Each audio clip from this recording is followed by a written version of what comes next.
I'm so happy to be here with Sam Garrett in Portugal. Thank you so much for welcoming me the way you did. Yes. Just welcoming complete strangers to you with such an open heart. Not strangers, all family.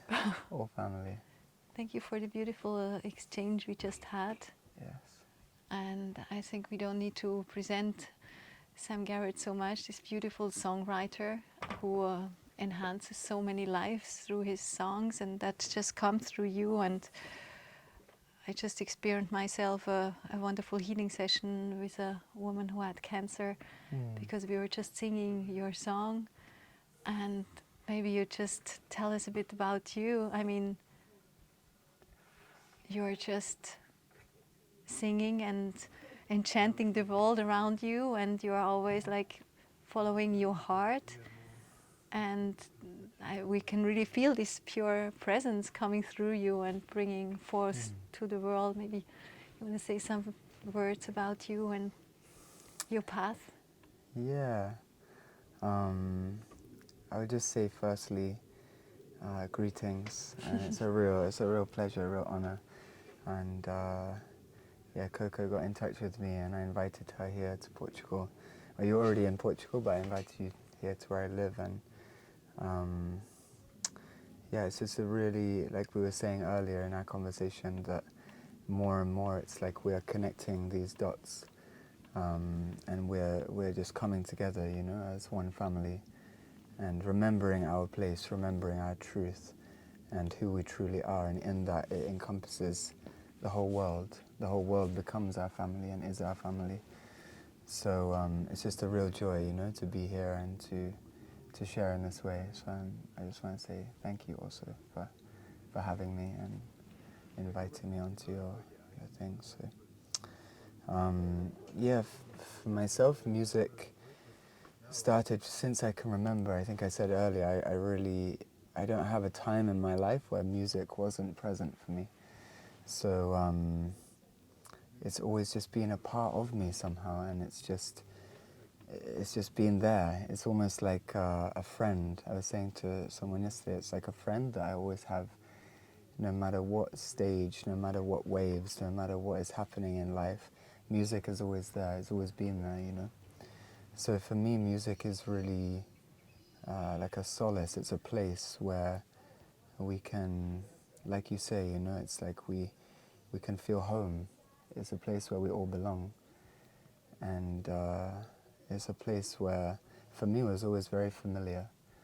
Very, very familiar. And I've never really connected to any one specific style of music. That's the other thing, is that I love the diversity of life and of music and all these different styles and ways of expression.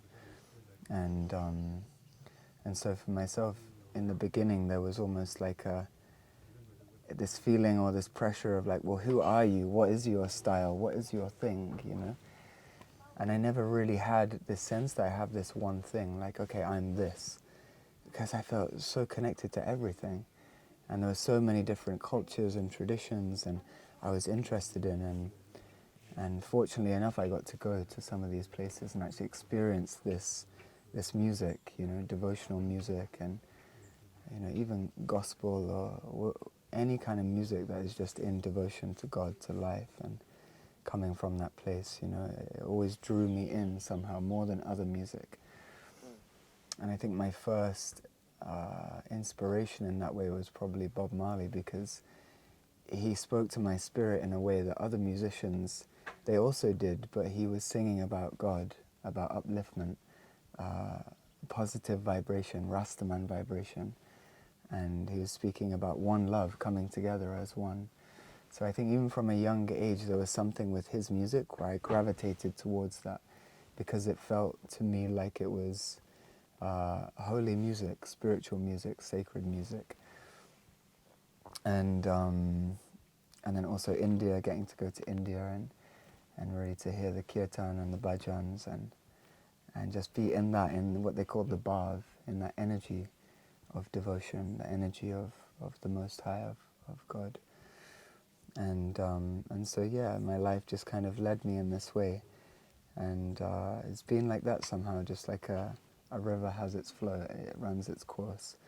I feel like our lives are like this somehow also, and yeah, it's like that somehow. And at the moment there is so much success. All your songs encounter so much success. How is it for you to feel that this is hitting really so many people Yes. deeply? Yeah, it's beautiful, you know, it's really beautiful, and it's something that I think it's kind of a funny thing, because I think when I started music there was almost, in let's say a professional way, because music was always there, but when it became this kind of, I had a manager for the first time and I had people booking me shows and things like that, then it was like all about, you know, we've got to like build this thing and we've got to create this thing and build your following and all this kind of stuff. And I was never really interested in that side, you know. My focus was never actually on, you know, trying to become anyone or anything special, but more just to be myself, and in that just falling deeply and deeper in love with the music itself and with that feeling, with that vibe. So then as time went on, there was actually a period where I just became not interested in music in that way. You know, it was really for me just about sitting in a circle with others and just singing, and just that feeling again, you know. So, and it's funny because then somehow it started to strike a chord with people all over the world, you know, and I really feel that is because of where it's coming from, and the prayers and the intention behind that, and also just with the spirit, you know, because the spirit is one, and so it's like that. It's like wherever you feel it, there's some sort of resonance, you know, and I feel like that. It's like the music is bringing us back together somehow, you know, to become more in tune with ourselves and more resting in our being, more resting in our hearts, and from that just, you know, coming together with others in that energy, in that space, you know. And that's really my prayer for this music, is that people come together, you know. My highest prayer is just to be with others and to just be singing as one, you know, in that way, as one family. And I said earlier actually about my first experience of a big concert, and it When was you were in 6. yeah, I think I was about 6 years old, and it was in Wembley Stadium, big stadium, football stadium, and it was Aerosmith, Lenny Kravitz, the Black Crowes, and the Stereophonics. And I remember being a young boy and just having this feeling and this sense of, even though I don't know the person next to me on my right-hand side or the person here, there was just this sense of like joy and oneness and love. And it didn't matter, actually, all those boundaries and borders and things that seemed to separate us and keep us in our boxes somehow, like it just dissolved. And there was just a joy and a love and an appreciation for what we're sharing, a shared experience. And I really see the value in that. I see how at such a young age that really did something inside of me. You know, it showed me what was possible when we can come together, and what we can create, what we can do. It's endless if we actually unite and come together. So if my music is for anything, I pray that it's for this. And you also carry the spirit of the Rasta tradition, right? Yes. And culture. Yes. Maybe you want to tell us a bit more about what's it all about? Yeah, for me, Rastafari came at quite a young age, probably like 15, 16. Like I said, Bob Marley was a big inspiration. So listening to his words, and then my grandma left me a Bible, and there used to be references to certain biblical quotes or prophecies or things like this. And so I used to go through the Bible, and I used to take a pen and highlight the places that Wow. I could hear in songs and things like this, and I just felt the spirit and the power of Rastafari from a young age. But then I think the more that I then got attracted to, say, yoga, meditation, I was being pulled more towards India and maybe more like Buddhist, Hindu philosophy, this kind of thing, you know. So that was where, you know, which kind of drew my spirit at that time. But Rastafari was always there, you know. I've always loved reggae, I've always played reggae, and yeah, it's always just been alive in me. And somehow during the whole pandemic and the COVID times, when that started to come, I feel like Rastafari came. It was like it came for me. And yeah, it was an interesting time for myself. There was a lot of change happening in my life, and what I was seeing outwardly in the world was a lot of segregation, a lot of separation. And I started to remember again some of the quotes that I'd heard from Haile Selassie. And one of them was, "We must become members of a new race, overcoming our petty prejudice, owing our ultimate allegiance and loyalty not to nations, but to our fellow brothers and sisters within the human family." And so I started to remember all these things and say, wow, this man was really powerful, you know. And so I just started to research more, read more, watch more videos, and just getting more and more connected to him, Haile Selassie. And for me, Haile Selassie is almost like the example of how power can be used in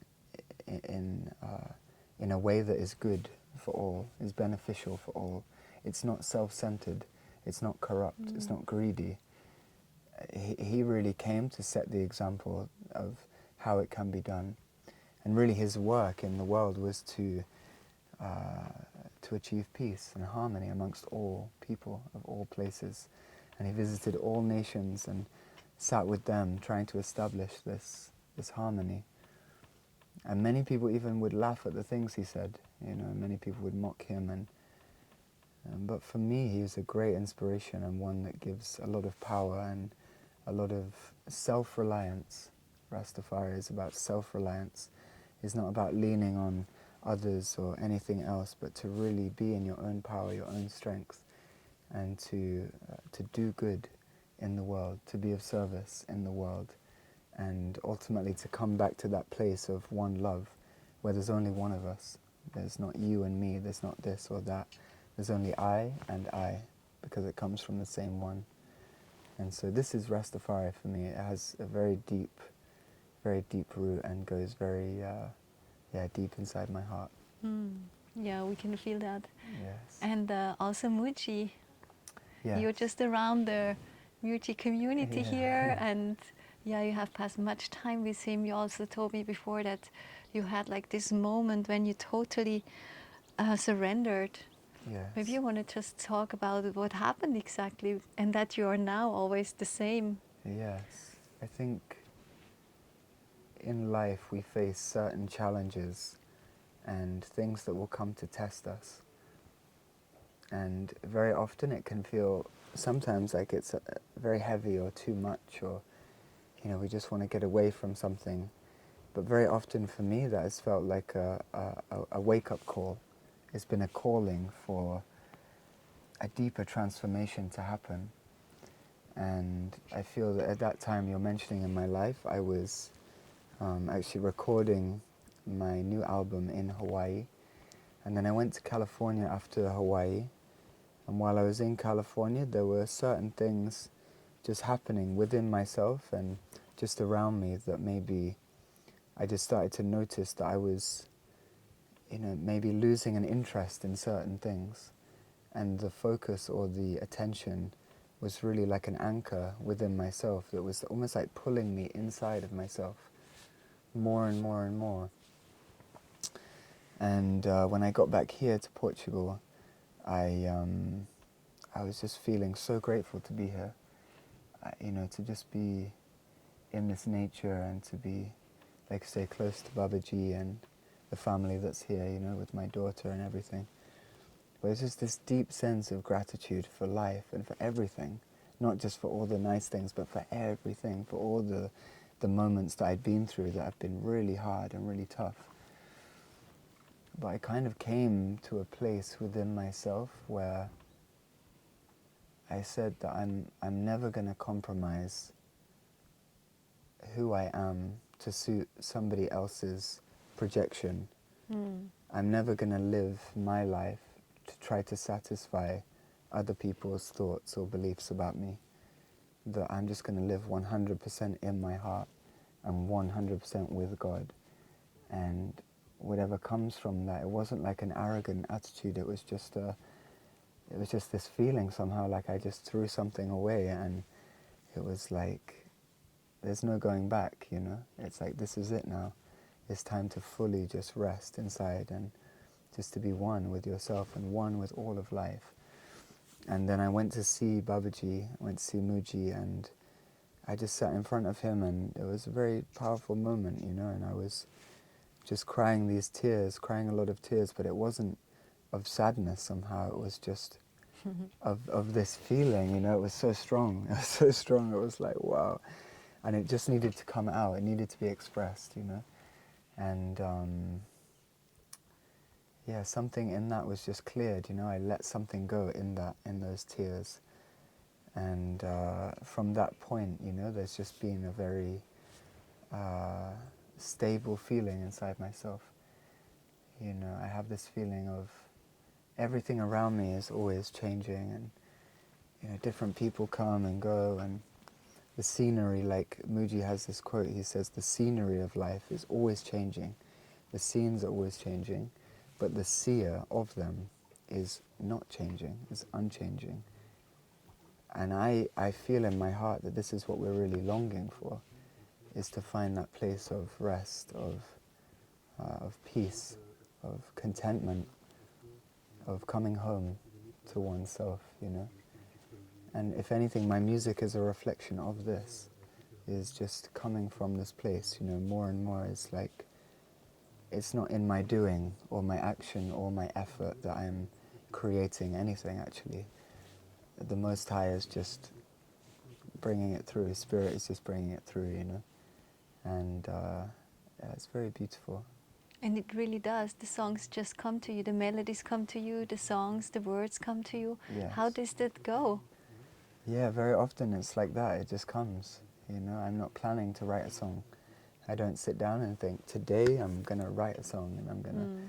It doesn't come like that, and it doesn't come because of any specific circumstance or any environment. You know, certain things may trigger certain feelings or things to arise, but I feel that it just comes totally spontaneously, and I just have to be there to capture it. Yeah, exactly. To express it somehow. But then do you write down the notes, or how does it? Not the notes, because I've never been able to read or write music, because I didn't learn. I learned from my ear. Wow. So just from listening to songs, I taught myself the guitar, and then singing the same. I never had a singing lesson or anything. It was just like a natural thing that was there.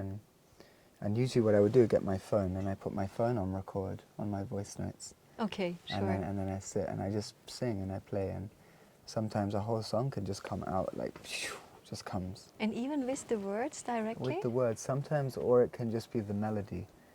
Ba-da-da-da-da-da-da, da-da-dum-da-dum-dum. And then after, I'm just kind of mumbling, ba-da-da, and I'm alive and I'm walking on fire. Listen to your heartbeat and see what you find. And then it just starts to take shape somehow, like that. Wow. And now you have this coming out this year, an album? Yes, a new album, Forward to Zion is the name. Yeah. So what is the content of the words and the lyrics? Yeah, this album is a little bit more of like a revolutionary album in terms of, I feel like I've just been exposed so much the past few years to what's happening on the planet, and also myself traveling, have experienced a lot, you know, and what I see is that the balance is kind of tipped way over one side. And I feel with this album, my prayer is to really start to bring that balance back. Yes. Into more of an even place where there's just more caring for one another, you know, more sharing, and just more love in the world. That's really the intention for this album, is unity, you know, because I feel like there are certain forces that don't want us to be together. There's a force within the world that wants to separate, And so we have to not give in to that voice, not give in to that energy, that power. We must come together, because in that's, like Haile Selassie said, unity is strength. And if we come together, there's no end to what we can do. And he said that our spiritual advancement must also keep pace with our material advancement. So as we advance materially, we shouldn't be deteriorating in the spirit, in the heart. We should be rising up higher and higher and higher. And so I believe that, yeah, with this album, the songs, they have a charge, they have that power, you know, and it's also coming from him, from Rastafari. I feel like his energy and his presence was very much with me during this. It was really like a hand on my back, just to say, like, I'm with you, and, you know, full support somehow. So really the content is all about unity, oneness, love, harmony, and to not just be going and getting pulled into darkness or negativity, but to rise higher and to just meet each other and ourselves with that love and with that respect, with that humility and reverence, you know. It's beautiful. Do you want to say who is you said this name from the Rastafari, the other name, what's his Haile name? Selassie. And who is he? Haile Selassie is Rastafari. Okay. So he has many names, many titles given to him. Rastafari is the 225th emperor in a lineage that dates back to King Solomon and King David from the Bible. So his bloodline is direct from King Solomon and the Queen of Sheba. And when he was crowned emperor in 1930, he was given the title the King of Kings, the Lord of Lords, the conquering lion of the tribe of Judah, the Prince of Peace, elect of God. And many Rastas believe, and they see Haile Selassie as the reincarnation of Jesus Christ, that he is the same energy, the same principle. And for me, that's what I feel with him, is that he has this very Christly energy, but Christ was the lamb and Haile Selassie is the lion, the conquering lion. So it's this energy for me of the lion, of this strength, of this power, but also just this beauty and this love and majesty, you know, because many people call him His Majesty. But really, it's not so much about the titles and these things for me. What it's really about is his example in the world. And as I said before, the things that he said and did. He gave a speech to the United Nations and he said, "Until the color of a man's skin is of no more importance than the color of his eyes, we will always see war in the world. Until there are no more first or second class citizens of any nation, there will be war." And still today there is war. In our world today there is war happening.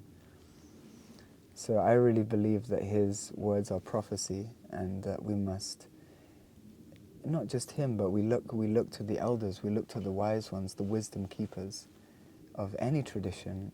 For me, I'm not dogmatic. I don't have this feeling of like, this is the Only way, one, and yes. no, for me, whatever way is a way, as long as you're following that love, that heart, that one love, then it's all okay, you know. It's not to be caught on the names or the things, but whatever resonates with you, whatever strikes you in the heart in that way, then follow that full-heartedly, follow that.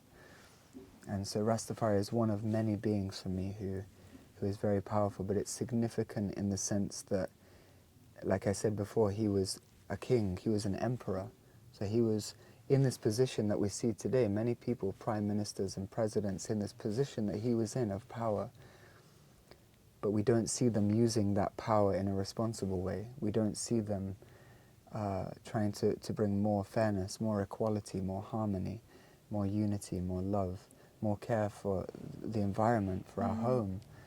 You know, what we tend to see is more that a lot of them side with big corporations who have other interests. And so Haile Selassie for me is an example of how we can use that power for the benefit of all. And so really it's that power for me that keeps me in this high vibration, you know, this upful spirit. Yeah, it's beautiful. It's like I can't be low, I can't be down, because anytime I speak of him or I think of him, it's just it fills you up and you feel... Yeah, full. Thank you. You're such a peace pioneer. Yes, beautiful. Thank you, Sam. Thank Yeah. you. Thank you. Is there something you want to add, or is there a song you want to offer?